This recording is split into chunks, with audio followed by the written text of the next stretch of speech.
Hi,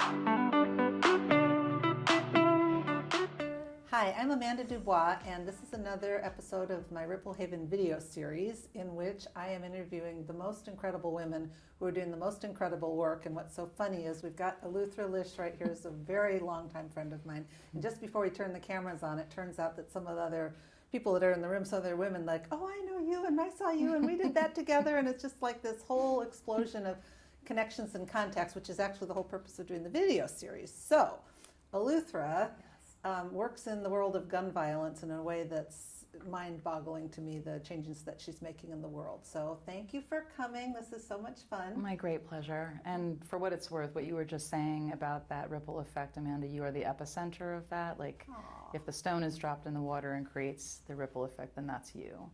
And I just think about so many people, like running into somebody in the lobby coming up that I used to work with, but now seeing her name on your door, and like how you affect people's lives, and mine and all the people I know that are around you are just so lucky that you have created that ripple effect that brings us all into an orbit with each other.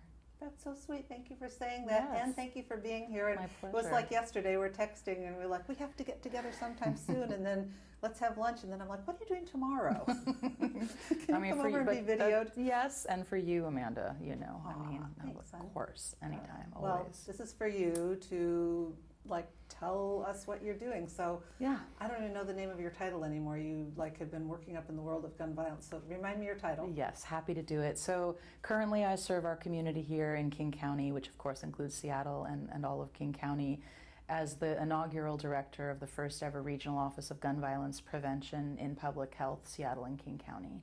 So I have launched an office, an official office of gun violence prevention, and it's an affiliate of gun violence prevention offices across the nation, which also include the White House, which under current Vice President Kamala Harris created its first ever White House-based Office of Gun Violence Prevention, and we are all connected in a peer learning community and advancing best practices across the nation, primarily that centers community organizations in leading the charge to address gun violence, and kind of goes to this theory that those who are closest to the problem are closest to the solution and often furthest from the resources, That's right? Glann Martin. Yes. A good friend of mine who's in New York. We always have to be sure to... Of course, a good friend of yours. Right? Well, we always have Yes. to credit him because he says, people always say that and I don't get credit. So he... Well, no, perfectly said, and thank you for that, and yes.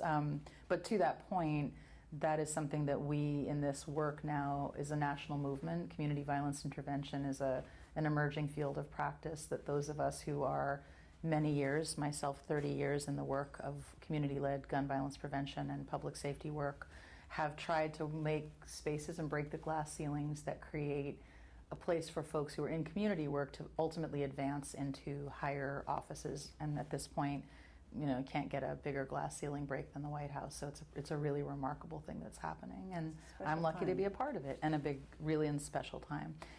And for what it's worth, you know, the Surgeon General, for the first time ever in history, announced in an advisory in July of this year that gun violence is a public health issue. And most of us who are in this work have known that.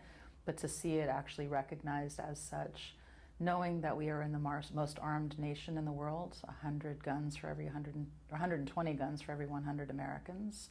So when you do the math, I don't have any guns, so somebody's got all mine plus some. It's on mine. Right? And also it's the leading cause of death for children for the first time since 2020.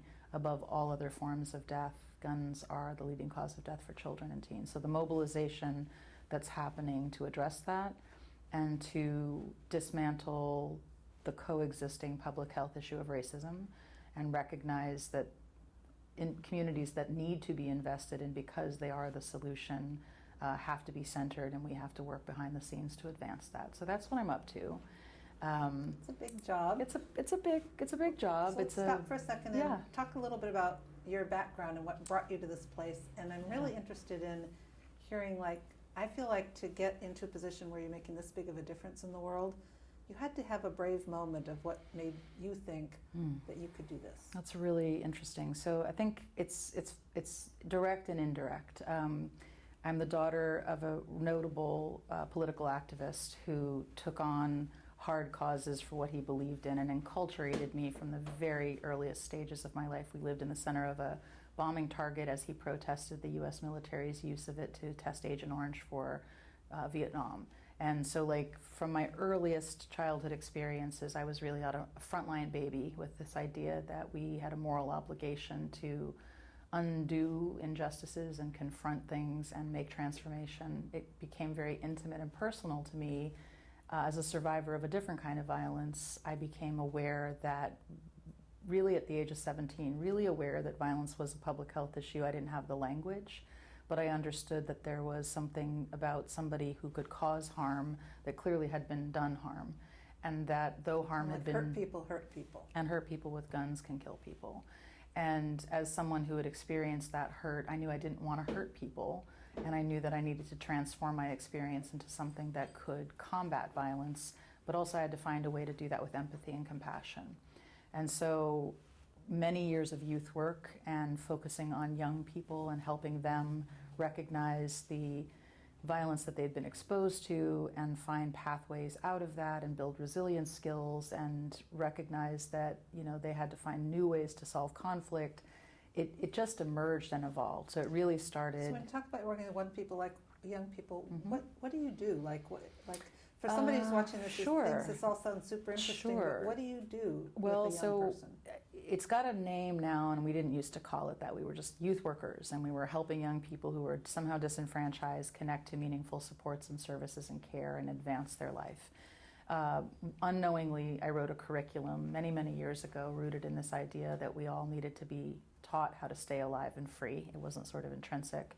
And what we now call cognitive behavioral therapy was really a way of mindset change, helping us overcome risk factors and adopt different rules for living our lives. And as somebody who did that work for 18 years, I transformed that into policy work and advocacy work, and then slowly but surely recognizing how to build public safety structure that centered community and aligned with law enforcement and the criminal legal system, and that recognizing we all had a role to play.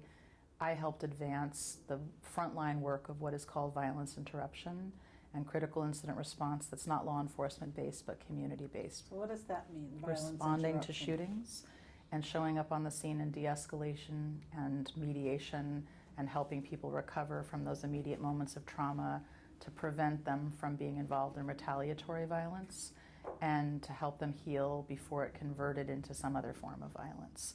And what it looks like pragmatically to the work I do today is I fund community organizations that do that kind of work.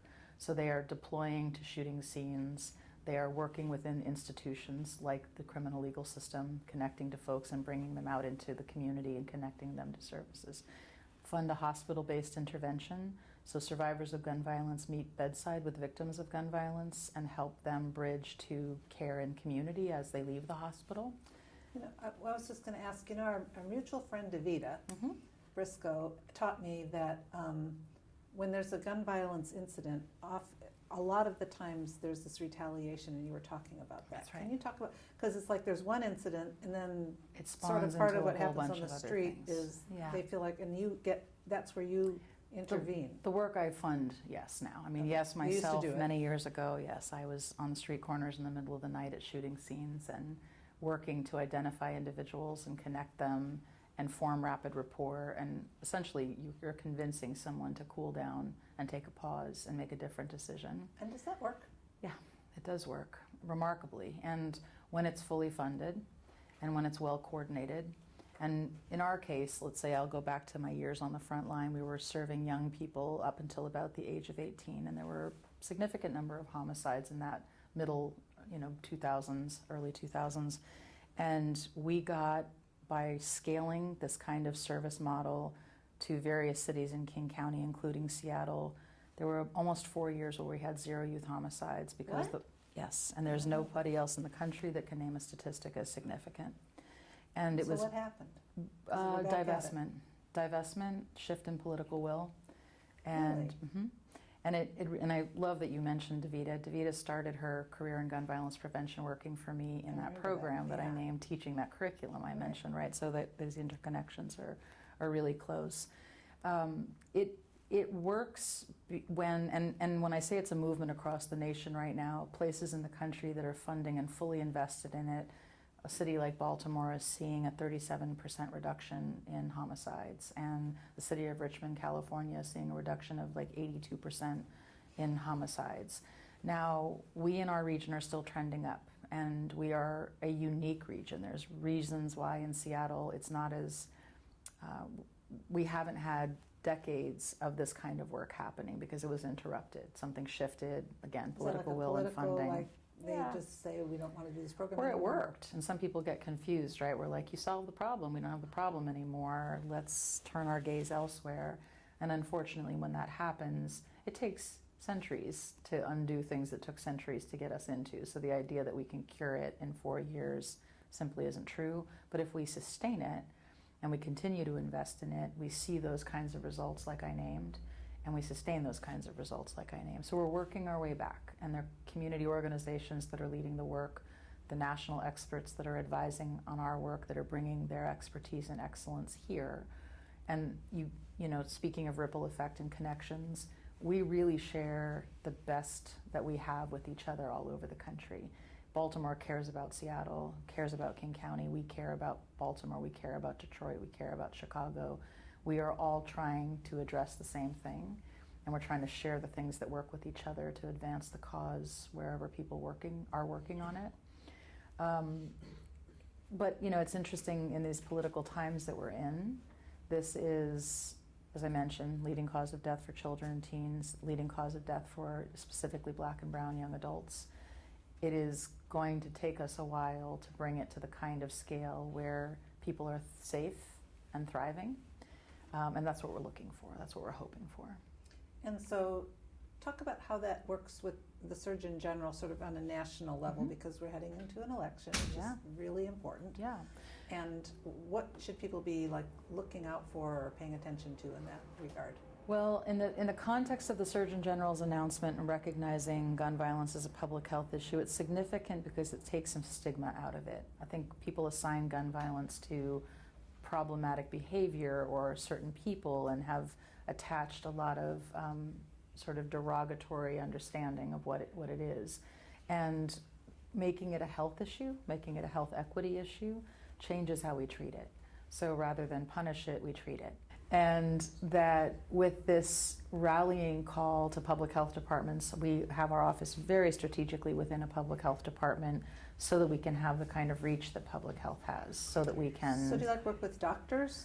It's not as overtly a medical model per se. I think what we would posit is that this kind of workforce who are credible messengers, people with lived experience. And what does that mean, lived experience? Because some people watching, that's experienced our gun lingo, violence, right? yeah, right. So experienced gun violence, have been exposed to it, potentially have caused harm, have paid a debt one way or another to society, and have returned as citizens to lead the charge of making community safety community-centered. So basically what you're saying is like, we've got a lot of mutual friends who have done time in prison, and they come out of prison and they come to this work, and they come with a heightened commitment to a significant commitment, that a credential, frankly, because you have an experience that no one else has, and that experience. And kids listen to those guys. You have the ability to actually be recognized as what we call a credible messenger. You are somebody who I can say, you understand my circumstance, so I'm going to listen to you, and form an attachment to help people walk out of that lifestyle. We're suggesting that those individuals are the new model of public health worker, that they can, you know, if we take a sort of vernacular public health approach and say some people are quarantined and they return, and then they are the best ambassadors to spread the vaccine and the cure. So we think about it not too narrowly that way, but that's, you know, a soft analogy to what I mean by it.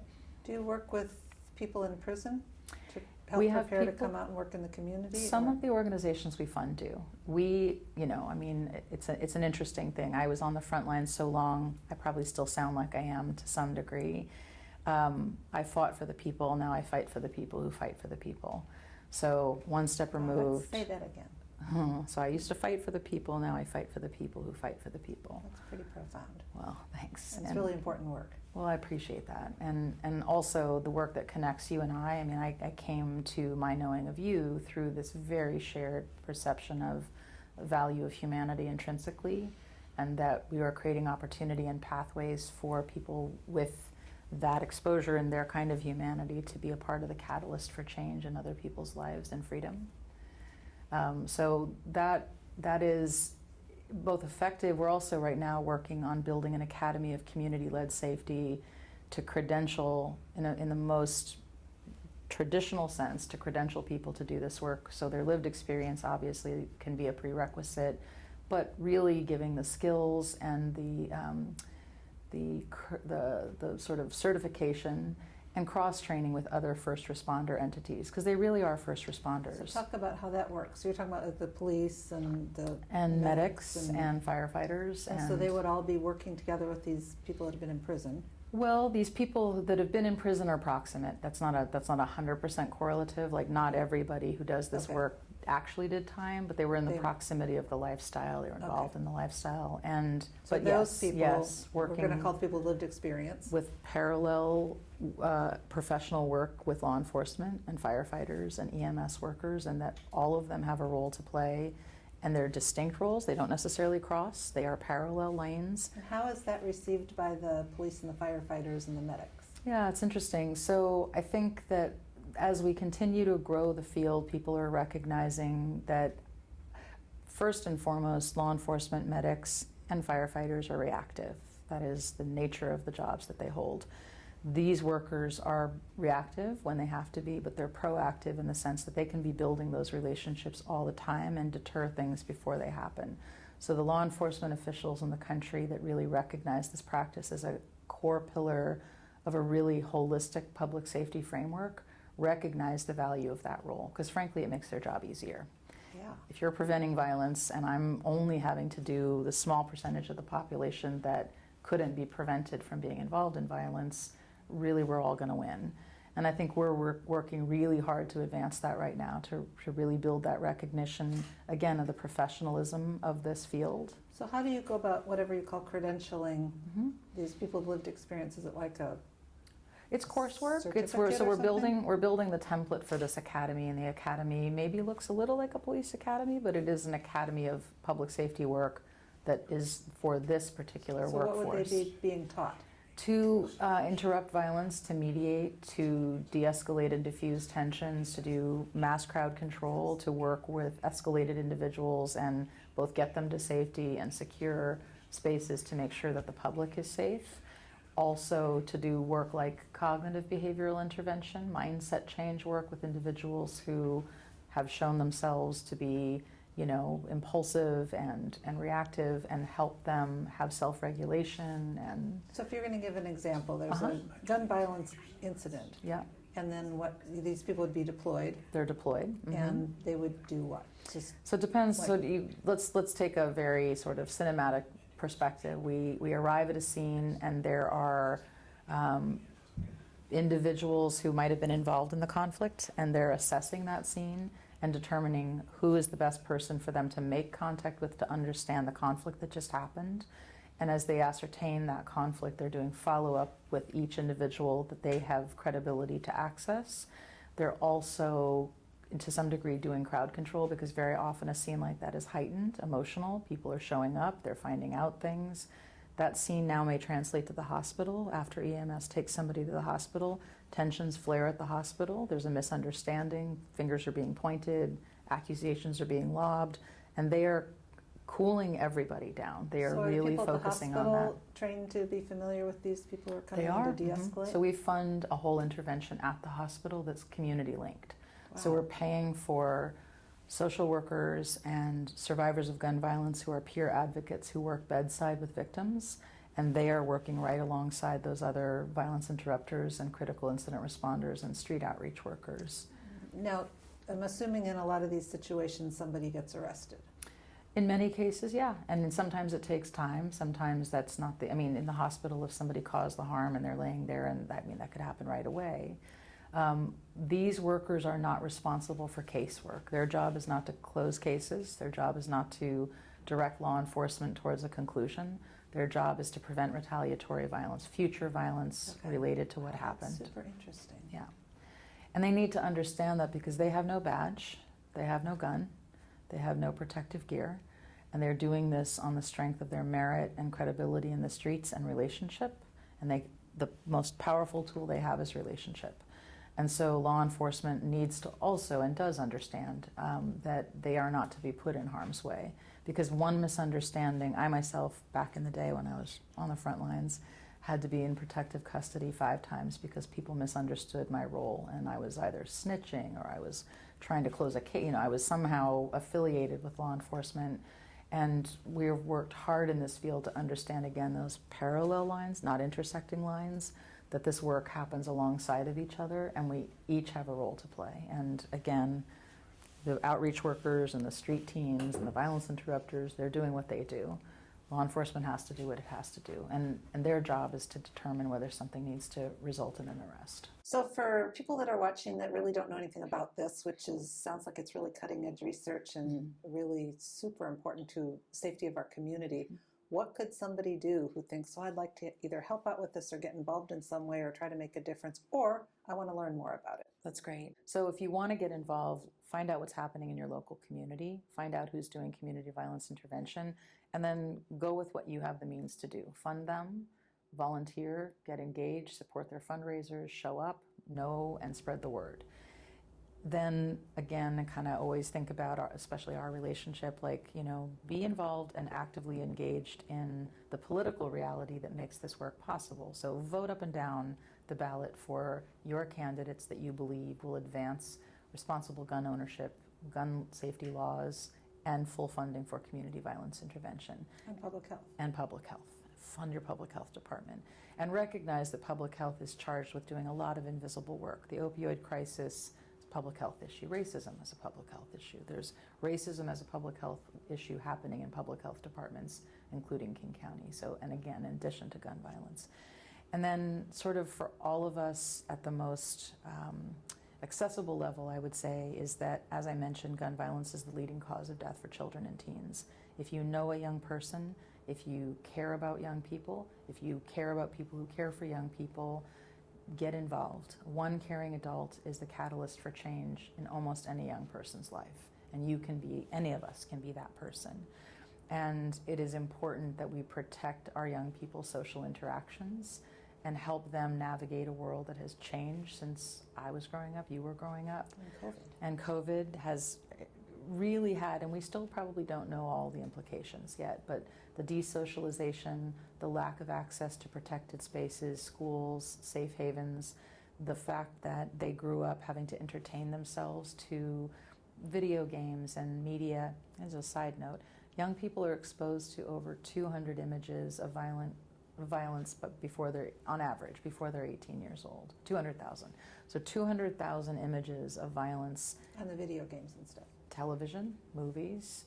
So it is a part of the culture. So young people without the filters to understand what they're ingesting are ingesting that all the time. And that doesn't make sense to a young person. So talk to young people, ask them, help them process those images and those ideas and those things about being in a culture of violence in America, again, most armed nation in the world.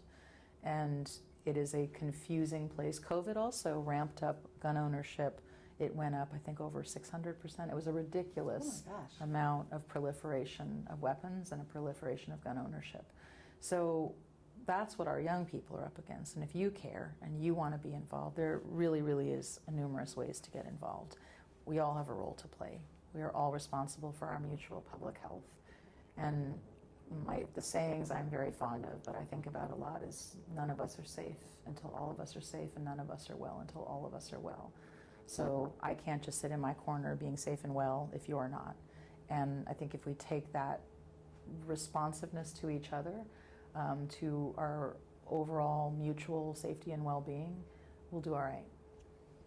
So friends, that is what a ripple effect is. Say that again. None of us are well until all of us are well. None of us are safe until all of us are safe.